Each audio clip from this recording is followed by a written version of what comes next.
Well, President Trump has been hailed today after Hamas officially agreed to that Middle East peace plan.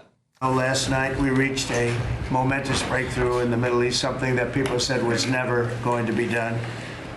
We ended the war in Gaza and really, on a much bigger basis, created peace. And I think it's going to be a lasting peace, hopefully an everlasting peace. Peace in the Middle East. We secured the release of all of the remaining hostages, and they should be released on Monday or Tuesday. Well, there are questions now about whether or not he deserves a Nobel Peace Prize, but the Israeli Prime Minister seems to think so, posting on X earlier today. Give him a peace prize. There you go. Meanwhile, the pro-Palestine brigade, of course, are set to protest in London and probably other towns and cities in the UK this weekend.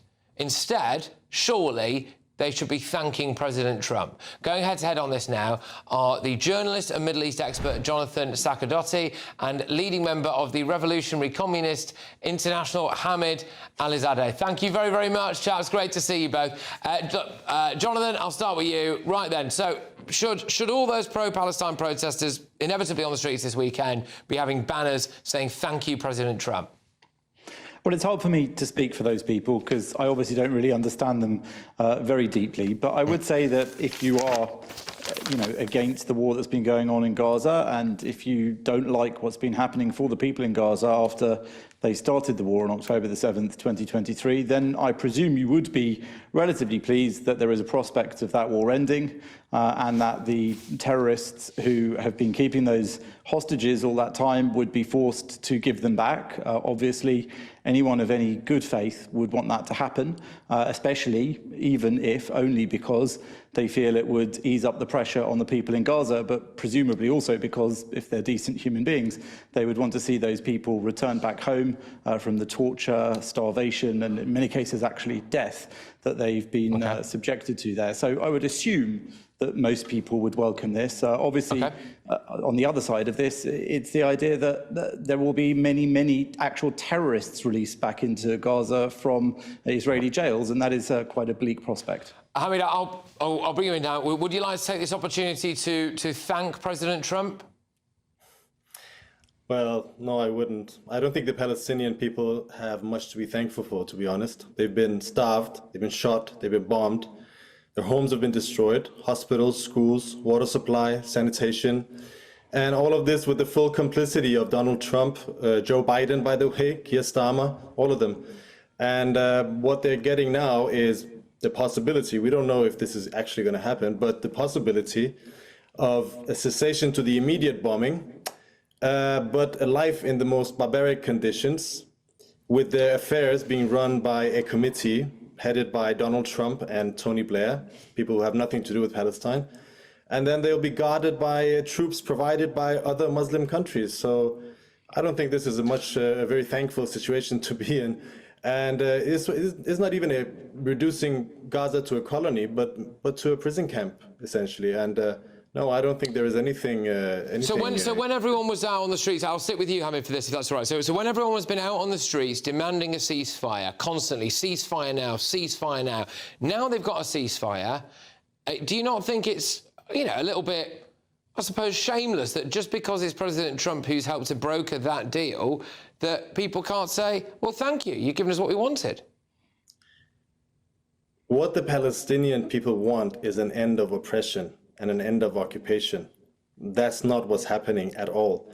They're being held at gunpoint. Right. President Trump said, unless you accept all of my conditions, I will obliterate you and I will unleash a hell on you that's unlike anything you've ever seen. So I don't know. I don't think that's a very, very good situation. And this deal is no deal for the Palestinians. And furthermore, there's no guarantee that it will resolve anything. Right. Okay, Jonathan, I'll let you come back to that then. So it looks as though that this deal, despite potentially it being a ceasefire, being a stop to the killing on both sides, a kind of prisoner/hostage exchange, it's not good enough. People can't bring themselves to thank the president. Well, look, I can't really speak to those people. I assume there are some people who are kind of into Palestinianism as a movement who aren't pleased about this because they consider it to be too much of a defeat for Hamas and the other Palestinian terrorist groups who engaged in those brutal and horrific activities on October the 7th. Those people maybe don't like this sort of deal because what it tries to pursue is peaceful coexistence between Palestinians and Israel. And indeed, the 21 points of the plan, I mean, we'll never get near, numbers 21 and 20 and there downwards. It will be amazing if we can just get back the hostages that they've been keeping and torturing for that long and starving. If that bit gets done, that will be an achievement, I think, especially as there are, Hamas sources now publishing in Arabic that God let the ceasefire be like the Treaty of Hudaybiyah, followed by a conquest like the conquest of Mecca.